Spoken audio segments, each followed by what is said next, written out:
Bakit to? Sabi nung kaibigan natin na si Paulo Saison, kasi daw po si Kiko Barsaga nagpatawag daw po ng ng rally doon sa Forbes Park. 100 lang daw ang pumunta. 30 minutos umuwi na. Kinabahan daw po kay kay John Vic Remulla. Sabi ni Paulo Saison, eto dapat may green card sa Mandaluyong, hindi si Nino.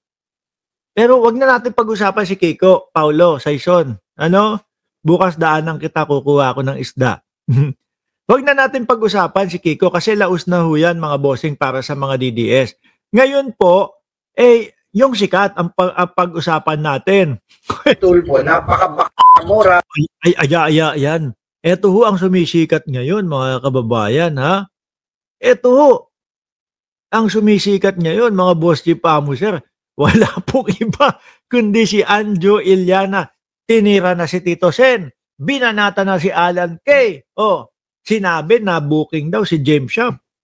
Si Paulo Saison, mga kababayan, pagkahuyan, announcer dito sa dito sa Cayman Islands, doon po sa mga palarong basketball, sa mga liga, naku, kilalang kilala ho niyan.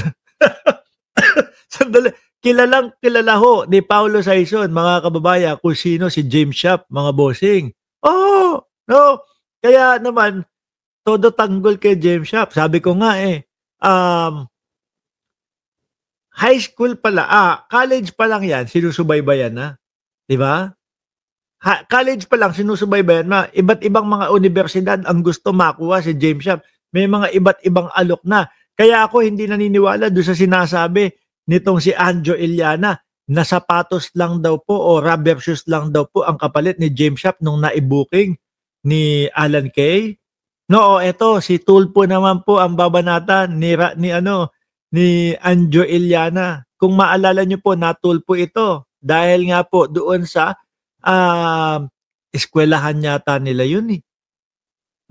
Anjo, sige nga, pakinig mo nga sa amin yung hinanakit mo kay Rapi Tulpo. Ikaw, Rapi Tulpo, napaka-baka mo, Rapi Tulpo. Tandas eh. Bakit lahat binabanatan ni Anjo? Uy, sandali lang, Anjo. No, hindi, mukhang alam ko na po yung gusto talaga ni Boss Anjo maging political vlogger din po. Siguro, naisip niya, naku, mainit ang usaping politikal at hindi nauubos ang topic sa usaping politikal. So, araw-araw meron kang content.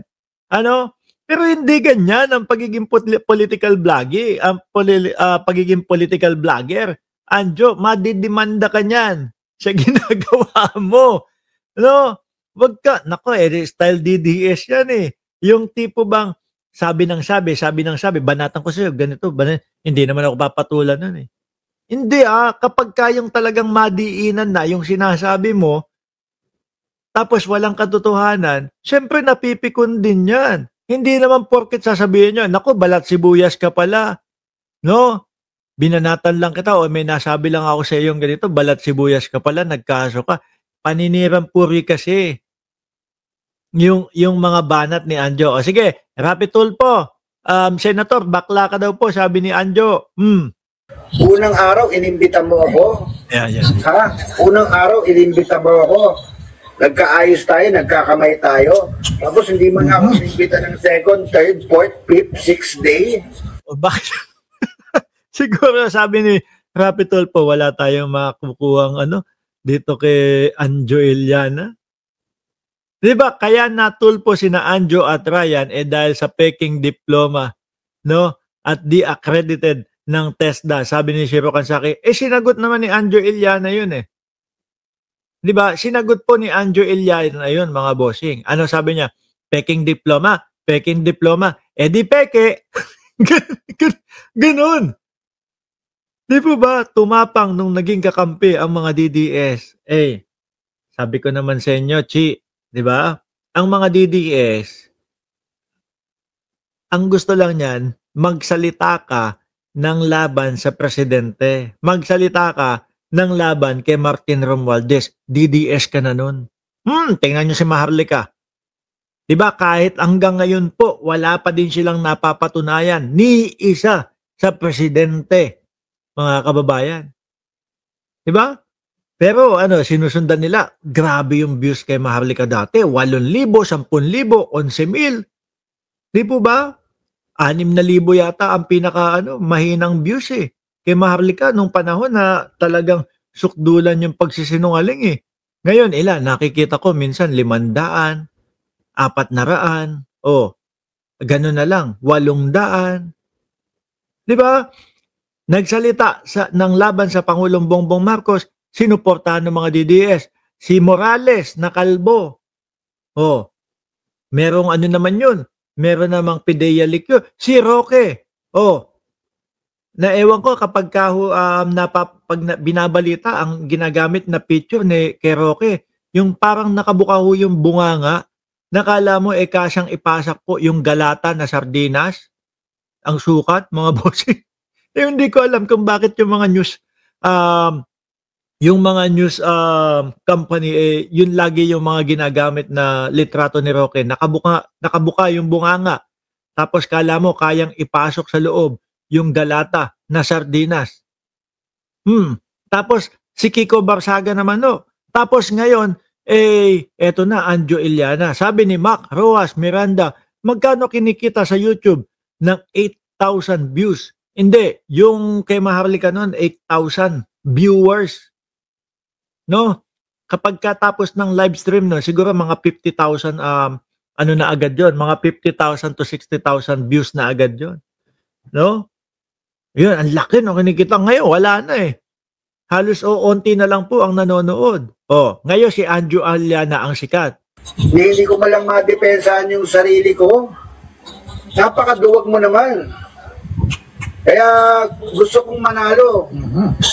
Yung ginagawa mo, kapalaan. Kaya mananalo si Anjo. Sandali. Ang tinutukoy niya pa dito ay pagiging senador. Boss, sorry. Mukhang malayo sa katotohanan yan. Siguro yung mga DDS, iboboto ka. Pero baka ang mangyari lang sa iyo, malaki buloy lang din. Di ba? Kilala ka, kilala ka, pero malaki buloy lang din. Hindi mo kayang tapatan yung dalawang mapupunta doon sa ICC, si Bato at si Bungo. Di ba? Si Aid Kabatik, nagkamali pa. 272 pala ang aking like. Isabay na kay Barsaga yan. Doon sila magsama. No? Ngayon sinusuportahan ng mga DDS to, mga kababayan. Kasi nga, ganyan ang stylean ganyan ang tipo ng mga DDS. Yung tipo bang magsalita ka ng walang pruweba, magsalita ka ng walang ebidensya, ay, hanga kami sa iyo. Ay, idol ka namin. Ay, bayani ka namin.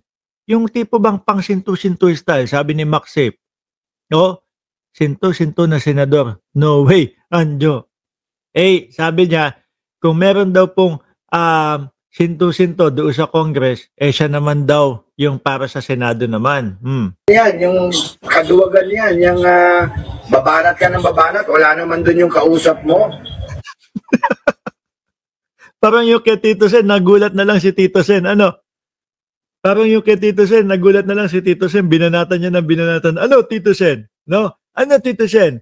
Away ba gusto mo? Yung tipong, siya lang yung may kaaway, pero yung kaaway niya, hindi alam na kaaway siya. Ano, Tito Sen? Ano gusto mo? No, mag-session ka pa ng mga trolls mo.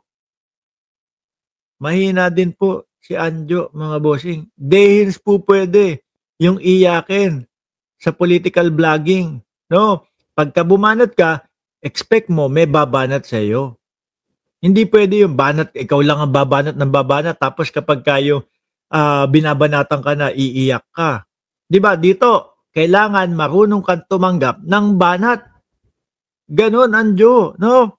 Siguro nakakaamoy na ang dami palang revenue doon sa political vlogging. Sabi ni Gloria Ramos, naku Mark, wag mo nang itapik yan at walang bilang yan. Tanggalin na ho natin kung ganun.